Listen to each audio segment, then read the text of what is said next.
There is nothing new about media panics.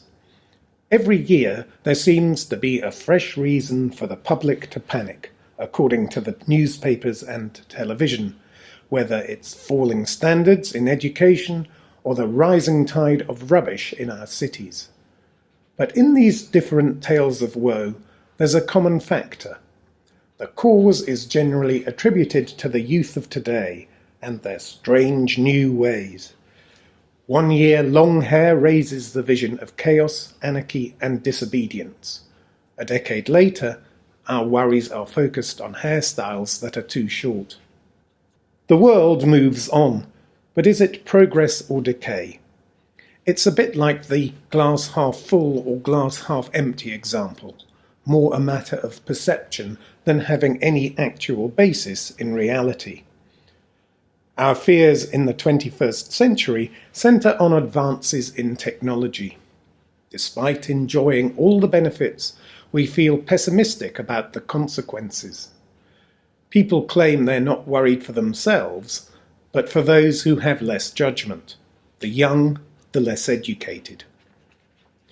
Yes, there's convenience and enjoyment to be had in modern computer technology, but surely there must be a downside. Think, for example, of what has happened to language and communication.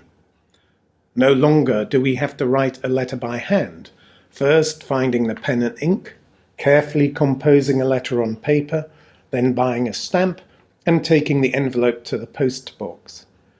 A few keystrokes on the computer, or worse, the tablet or smartphone, and a message is sent and received in seconds. Let alone the skills of handwriting, there is no need even to spell or punctuate correctly. Some fear that words themselves will soon be redundant, as emoticons or the latest emojis replace them. Human communication will revert to the early humans' grunts, gestures, and basic signs and pictures they fear. There are regular news stories, after all, about children beginning to use text message abbreviations in their school essays. Did the same outcry and hand-wringing greet the advent of the printing press, I wonder? This invention of Johannes Gutenberg's in the 15th century revolutionized language and communication, replacing the laboriously handmade book with the potential to produce multiple copies with ease. There is nothing new about printing. It is established and familiar, used by old and young, and so it holds no fears.